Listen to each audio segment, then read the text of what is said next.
수토라든지 이게 피가 골고루 못 들어가요. 그러니까 우리 몸속에 여러 가지 질병, 그러니까 손발이 차가운 사람은 무조건 무슨 질병이 걸릴 수밖에 없다. 이렇게 보시면 됩니다. 자, 이게 이제 골절, 당뇨, 심혈관 질환이 이제 어떤 그 중풍이라든지 이런 거죠. 이렇게 해서 몸속의 모든 폐렴, 또 척추 후만증 이것도 마찬가지고 치매도 근감소증으로 생기는 거고요. 이게 왜 그러면 근감소증 이야기를 하느냐? 단백질 때문에 그래요.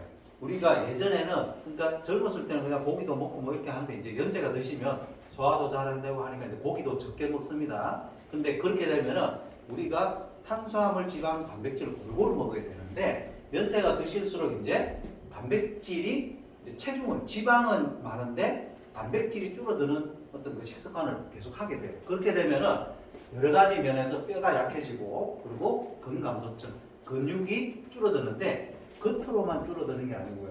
속에도 근육이 있어요. 이 장 있죠, 장. 장이 7m에서 8m인데 장도 근육이거든요. 장 근육이 움직여줘야 변이 내려가는데 연세 드신 분들이 왜 변비에 자주 걸리겠습니까? 이걸 잘 못해주니까 노화가 되니까 그러니까 이게 단백질하고 다 연관이 되어 있다는 거예요. 그래서 이게 연령별로 30대, 40대, 50대에서 60세 이후부터 70대까지는 급격하게 60에서 70세 이후에 그 근육 감소량이 30% 이상씩 쭉쭉 빠진다는 거죠. 이때 단백질을 보충을 해주셔야 됩니다. 따로. 그러니까 옛날 생각하면 안 된다는 거죠. 여성분들이 더 발생이 돼요. 여성분들이 왜? 갱년기, 이 여성 호르몬 저하 때문에 이 근감소증이 더 나오더라. 그래서 근감소증을 진단하는 이 테스트가 있어요. 뭐 계단 오른다, 뭐 횡단보도 건너기가 벅차다, 앉았다 일어날 때 이제 옛날에는 앉았다 일어나 팍팍 일어나는데 이제는 아이고 이러면서 이렇게 일어나요. 이제 그렇게 이게 이제 근감소증이라는 거예요. 이제 눈꺼풀이 처진다, 또 등이나 허리가 자꾸 등도 있잖아요. 허리도 여기 허리 근육 있죠.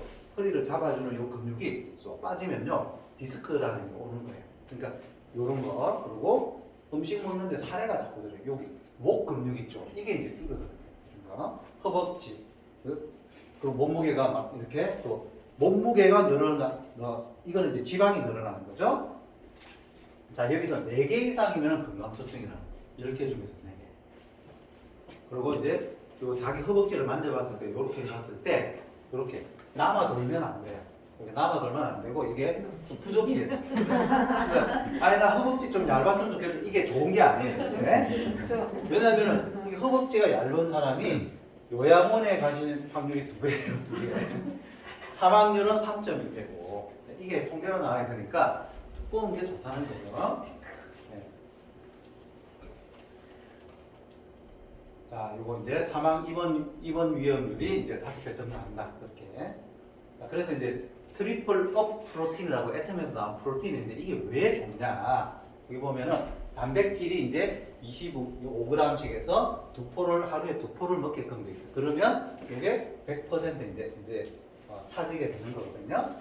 자, 식물성 단백질과 동물성 단백질이 같이 있어요. 단백질도 종류가 2가지가 있거든요. 요게 이제 같이 들어있는 단백질이다. 왜 그러느냐? 이 식물성 단백질인 이제 유청, 식물성 단백질 있죠? 여기 우유 단백질 중에서 이제 유단백은 이제 유청 단백질이 있고 카제인 단백질이 있어요. 자, 식물성 단백질 말고 또 카제인 단백질하고 유청 단백질 이 2개가 유청 단백질은 먹자마자 바로 방출이 돼서 몸 안에 바로 들어가요. 흡수가. 근데 카제인 단백질은 뭐냐면 서서히 방출이 돼요. 이게 왜 중요하냐면 단백질은 쓰고 남은 건 버려지거든요. 근데 얘는 유청 단백질만 있어요. 그럼 쓰고 먹고 나머지는 다 버려지는 거예요. 근데 쓰고 바로바로 쓰는 거는 유청 단백질로 바로 쓰고 그리고 서서히 방출되니까 몸에서 조금씩 나중에 또 공급이 되는 거예요. 그래서 2가지가 같이 들어있는 겁니다.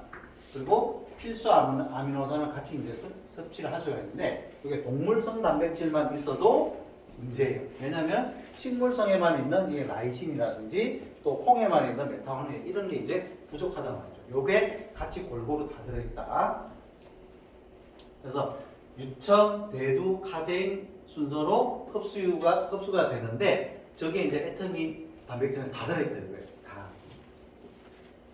자, 그리고 원료가 진짜 중요합니다. 우리 사장님들, 제가 오늘 왜 애터미 단백질을 추천드리냐면 원료가 정말 믿을 수 있다. 이거예요. 할랄 인정, 코시어 인정, 이거는 이제 그 이슬람이나 아니면 유태인들 이분들은 아무거나 안 먹거든요.